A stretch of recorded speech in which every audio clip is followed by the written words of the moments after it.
Hey, what's up, guys? 10 Ounce Fight Club is back. Yes, sir. James and Eli are here, man. We are ready to break down some more news, go over some fights, kind of give you guys our thoughts on some of the stuff that. Yeah, I think we're going to start with the big boys today, and we'll talk about the fight that finally happened. We're really excited. We're really happy for the Predator and the Gypsy King. Tyson Fury versus Francis Ngannou in a boxing match, and it is not going to be for a championship belt, but it is going to be a professional boxing match. It will go on their professional boxing record. Yeah. How do you feel about this one? What do you think here? I love to hear that last part. I love to see that, both guys are willing to put, a mark on their record. There's a lot of exhibition fights going on and like the higher end of boxing, so it's good to see that. But, dude, I'm so excited for this fight, man. Yeah, I know. It hushes up all that talk of it not being a real fight, right? And Francis is finally getting what he deserves. He finally got what he set out for. Tyson Fury said he was going to do this this He's living up to his word on that. And, I think it'll sell a lot of pay-per-views. I think it'll be a good fight. Yeah, I'll definitely be watching it for sure. This is a great fight. I mean, you have the baddest man in boxing, and then you pretty much have one of the baddest men in MMA, right? Too. So it's what if Francis wins? Oh my gosh! Then Dana has to get him back to fight Jones, right? Oh yeah, Dana has to pay all the money and allow all the boxing matches for Ngannou. No, just one big one. Just one big one.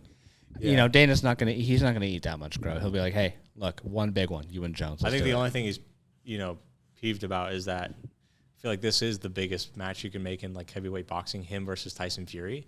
No, Tyson Fury versus Usyk is the biggest heavyweight boxing fight you can make right now. As it comes to boxing matches, that would be correct. But this is a good one. Who do you got in this fight? I think I kind of know.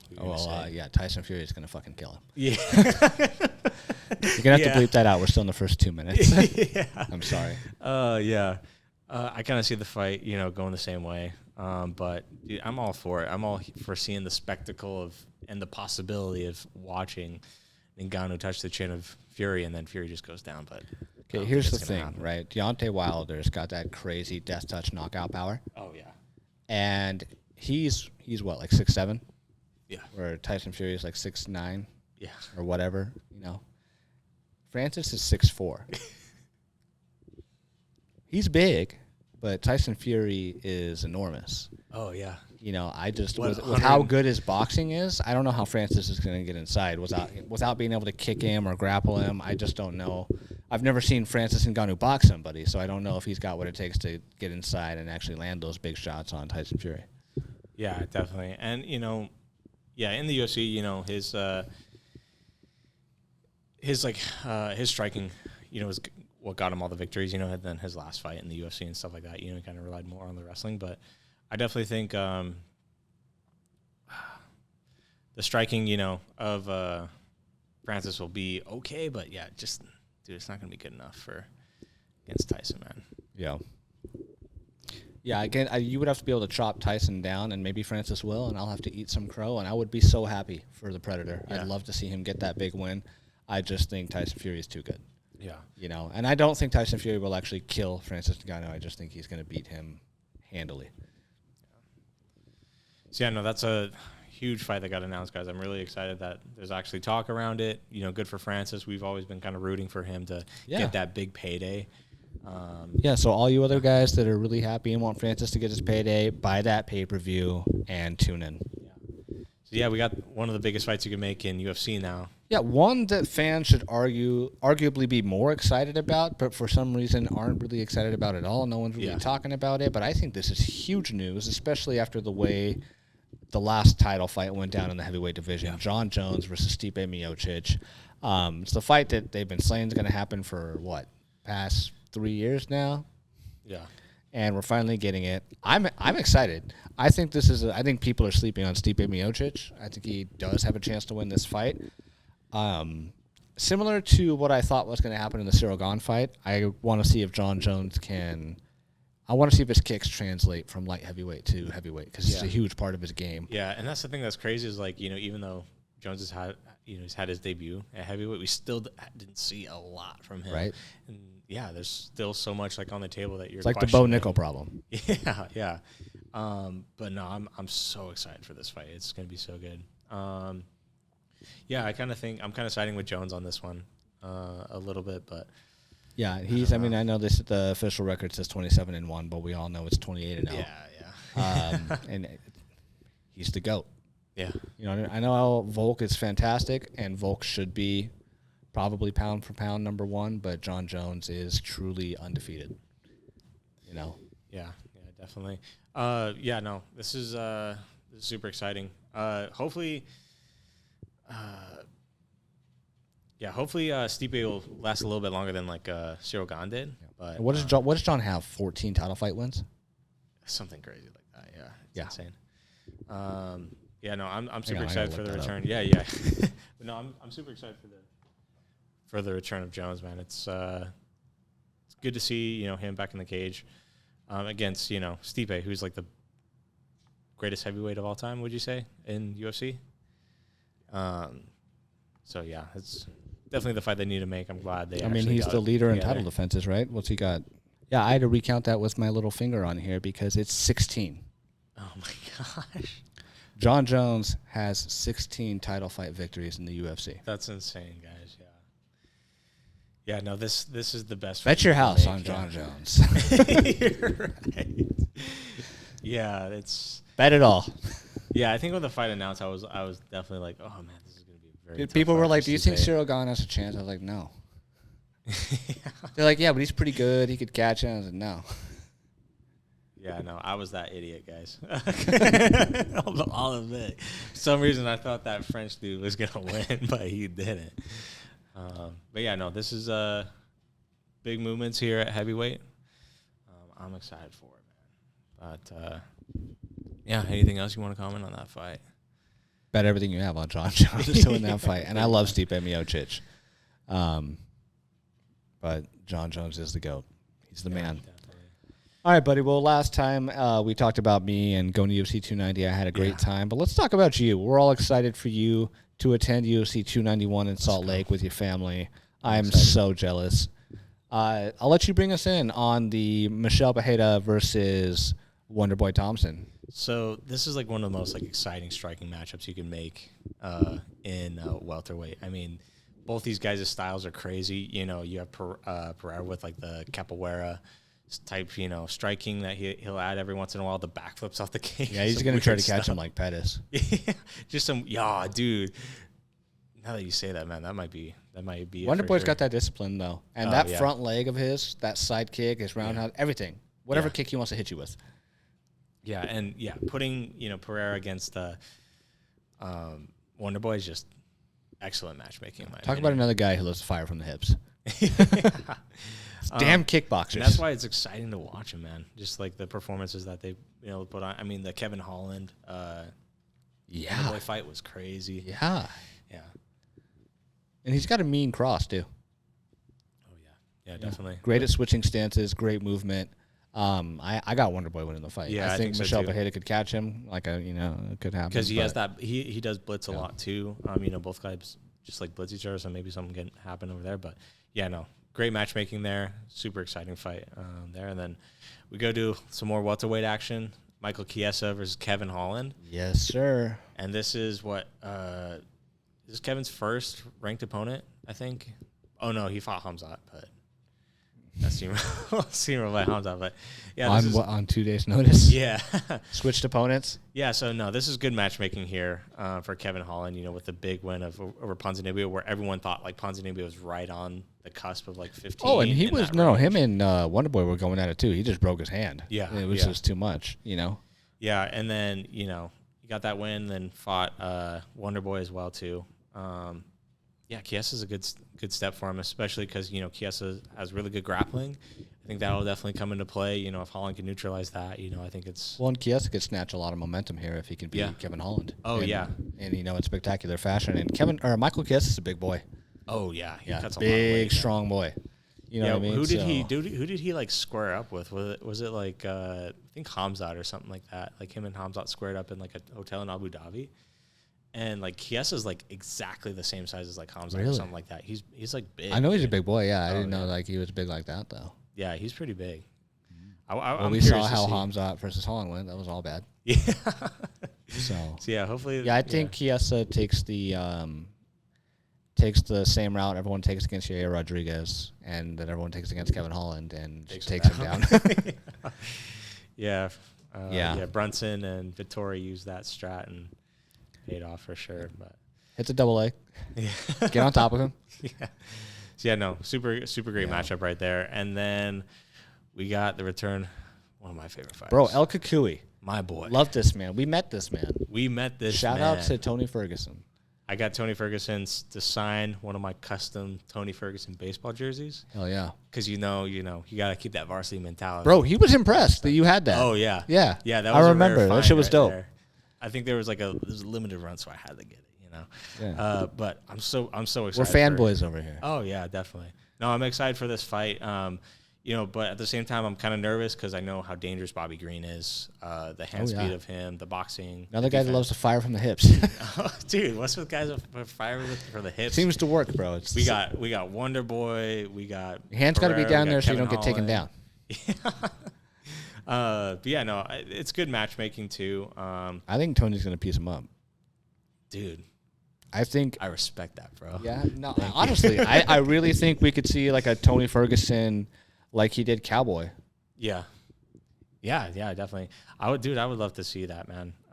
It's just hard. The age, Father Time, undefeated as always, but Tony Ferguson, you never know. You could just come out here and surprise us all, put him in a Dars, and just take him to Snapdown City. Tony Ferguson is great at momentum. He's a great momentum fighter. Him and like Max Holloway, they both like wings on their back. They're both lanky and skinny. Yeah.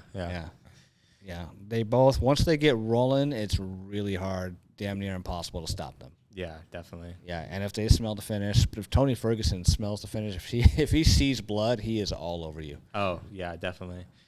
And yeah, no, this is a great matchup too. And like Bobby Green's style, so he's pretty elusive too with the Philly shell. Well, he's got heavy hands too. Oh yeah, and he's quick. That's so the thing. Fast. His hand speed is insane. But we saw he's coming off a knockout loss from Is he coming off Drew Dober? Yep. Oh man, that one was brutal. So and Tony and Drew Dober's no slouch. That's not a knock on Bobby Green. Drew Dober's tough. Yeah, definitely. And we do know Tony has heavy hands. Yeah. So you never know. It's MMA, 4-ounce gloves. You could see some 4-ounce glove boxing, and that would be fantastic. Which is what I think you're going to see in the main event. But we'll get there. We're going to skip over that one. We're going to talk about that here in a minute. So let's move on to the co-main event: Jan Blachowicz versus Alex Pereira. Or Pereira, I'm sorry. No, yeah. And this is for title shot. Winner of this fight gets a title shot. Yeah, number one contender against Yuri. Sounds like that's what's going to happen here. Dude, this is such a great fight. Yeah, we talked about it a little bit in the last episode, but let's go a little more in depth on it. I know you were talking about the leg kicks for both guys. Yeah. Have great heavy leg kicks. Yeah, you saw in the last fight that Jan had with Ankalaev, he was just piecing him up. With the leg kicks, and he checks him. No one's going to be grappling here unless it's Jan. Yeah, and then Alex Pereira too. His fights with Izzy, it's a big strat of him just like icing the legs, and then he just opens up, with the hands and stuff like that. But yeah, I am somewhat concerned for Poatan because he got knocked out. In April. Yeah, and it's July. Yeah. And he's going to fight Jan Blachowicz. I think the good thing, though, is that Pereira's doing this at 205. I think if he would have taken a matchup against maybe Cannonier or something like that at 185, he's giving his brain 3 months. Yeah. But still, against Jan Blachowicz, the legendary Polish power. Yeah. I love both guys. I honestly would be happy for either man to get the win here. I do think that if Poatan gets the win, it's the more spicy option. I think it makes for more fun in the light heavyweight division. And I think it's there's less to lose there, right? If Alex beats Jan, it's not as bad for Jan as if Jan beats Alex. How bad is it for Alex? Because then we're sitting there and we go, okay, well, what does he do? Does he go back to middleweight? Do we give him a different opponent? What do we do here? Yeah. Alex definitely has a lot more to lose in this fight for sure. But I don't know. Yeah. It's going to be – I'm excited for this one. I'm going to be on edge the whole time watching this one live. But, yeah, can't wait for that one. And then – the main event itself, bro, the BMF. The BMF, man. Talk about some bad boys. I mean, their first fight is so legendary. People talk about it all the time. It's one of those fights that's going to go down in the UFC Hall of Fame. Definitely, yeah. And I think you're going to get more of the same, man. Both guys have huge, violent wins over Michael Chandler. Both guys had violent battles with Charles Oliveira where they both got choked out. You know, and both guys had a war with each other the first time. They know that both guys are probably coming in heavy with those leg kicks, but this is going to be another one of those 4-ounce boxing fights. Yeah. And, you know, how do you see it going down? We haven't really talked about this. Yeah. No, I think Poirier is going to come away with it again. I know that Gaethje's really tuned up the discipline and, you know, his striking and all that stuff and being more sharp with his defense and the boxing, but I don't know. There's just something. What's your method of victory for Poirier? Dude, I wouldn't be surprised if he gets it like a sub. Yeah, similar to the Chandler situation. I think so, maybe something like that. I don't know if it exactly goes down like that. Jump to Gilly. Yeah, dude, it might be the Gilly, but like, how many times has that actually worked for Poirier? He jumps guillotine all the time, and yeah, but no, I think Poirier's gonna win this fight. You know, I don't think it's gonna end in a knockout. I think it'll either be decision. I think it's gonna be a knockout. Knockout. I think you're gonna have some of that that Salt Lake July magic. Oh, oh yeah. Dude. Yeah. Same as Leon Edwards. Oh man. They'll make another one of those cheesy commercials for Salt Lake. Yeah. Man. Yeah. No, I'm excited for this fight. Yeah. Maybe knockout from Poirier. I'm thinking sub, but I think a knockout for either guy. Yeah. Honestly. Yeah, the one thing I always love to go back, you know, especially on Poirier, but, you know, Gaethje too, it's just like you see when these guys fight, they love it. Oh, yeah. They love fighting. Oh, yeah. And this is going to be similar to like Dustin and Hangman. It's not going to take long. Yeah. It is not going to take long for them to just start going at it. But yeah, especially like Poirier, dude, there's so many times where like he's been in a fight and he just loves it. Like with the Chandler fight, you see like where he like barely missed him and he like looks at him and he's like that. He's like, I just barely missed you.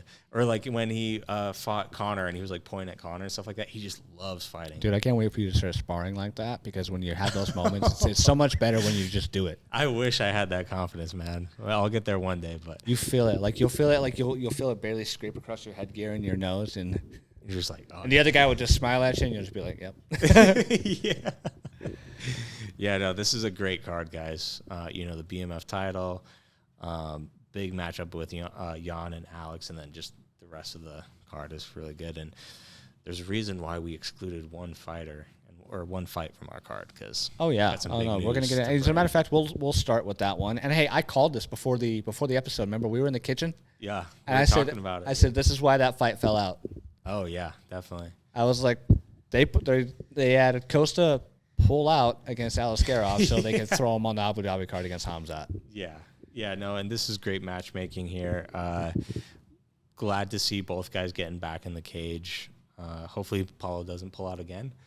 But I don't think he's going to pull out this time. I don't think anyone's pulling out. Yeah, you don't pull out of Abu Dhabi. But no, this is a great fight. Paulo Costa and Khamzat kind of have like a little beef going on. Yeah. Dude, Paulo might knock his fucking block off. Oh, yeah, dude. And, yeah, we know how Costa, like, comes out, you know. Dude, this is a great fight. I'm excited for it. How do you think this fight goes? I mean, I think it's going to be like Khamzat versus Gilbert or like Vettori versus Costa. I think it's just going to be like a back-and-forth brawl. I think both guys will be throwing so heavy there'll be those moments where they're just tired. Yeah. Right? They were both, and they don't want to go out, you know, they're trying not to go out on their shield. Yeah. I feel like those body kicks from Costa are gonna win Khamzat like out fast, dude. Yeah. If like Khamzat, but we'll see how strong a 185-pound Khamzat is. He might just rip Costa down like he does everybody else. Yeah. We'll see, man. Yeah. It's gonna be crazy. It's gonna be violent. Oh yeah, 100%. That's the if you're a fan of violence, if you're a fan of a little gore in a fight, tune into Khamzat versus Costa. Yeah. It's gonna be brutal. And then this is the one that shocked me the most. This next announcement that got put out. No, we came into this episode ready to do Islam versus Volk 2. Yeah. And then as we were getting ready to set up, we caught the news of Islam versus Olivera 2 in Abu Dhabi Fight Island. We knew this was a possibility, but we thought it was going to be Volk. Yeah. So yeah, we were over here. We're like, you know, breaking it down for Volk, and Makhachev, and Olivera just said, "You thought, bitch." Yeah. Y'all must have forgot the champion has a name. Yeah. And it was Charles through Bronx. And yeah, man, I'm so excited for this fight. You know, watching Charles get the win over Benil was really a game changer for me. You know, it really kind of showed a lot about how Olivera's, leveled up and stuff like that. But well, and what did Volk show us? You can blitz Islam. Oh, yeah. Yeah. You can blitz him. If Charles blitzes Islam the same way he blitzed Justin Gaethje and Dustin Poirier, Islam might be in trouble. Yeah, and I mean, we kind of saw Olivera do something like that, but it was a very, I feel like it was an emotional attempt. It wasn't very strategic. Like, I feel like in that first fight between Makhachev and Olivera, I feel like he just came out with no regard. It wasn't thinking about stuff, and then he got caught, and then. I love that it's in Abu Dhabi too, because Charles gets to truly right the wrong. Yeah, exactly. Yeah, exactly. No, I'm super excited for this fight. You know, I'm a huge Charles Olivera fan. I love Makhachev too, but I got to be riding with my boy Charles on this one. 21 finishes for Bronx. Let's go before the end of the year. Yeah, let's go, dude. Yeah, no, big fights that got announced. You know, we had also too. The reason why Liskarov fell off is. He's going to go fight. Nasruddin Imavov. Yeah, Imavov, same card in Abu Dhabi. Yeah, dude, Abu Dhabi's card got announced. I really hope they make some announcements for Sydney next. Because I feel like they're working on Izzy DDP. Yeah. They'll get DDP the money. Yeah, and then, they'll be like, you can say it once. Yeah, you can say it once in the promo. We won't blurp it out. Yeah, or one time. Yeah. No. Yeah, no, I'm super excited for these fights. What if you got a T-shirt? Oh, no. What if you just showed up with a T-shirt at the presser? It just says 36 on me, 26 on me. Yeah. Oh, man. Yeah, no, I'm super excited for some of these fights coming out. You know, I'm really hyped to be at 291. The July cards that they set up this year were just so fire. And then the Errol Spence Terrence Crawford is also that night, bro. July is a great month for fights in the year of 2023. Yeah. So I think that kind of getting down to the end of our episode. Yeah, that hot news really summed it up for us. But yeah, that was nice. I'm really excited for UFC 294. It's gonna be great. Yeah, it's awesome. Yeah. All right, guys. Well, let us know down in the comments if there's anything else you want us to talk about. Give us your thoughts on some of our picks. Yeah. And we'll catch you guys next time. Good night.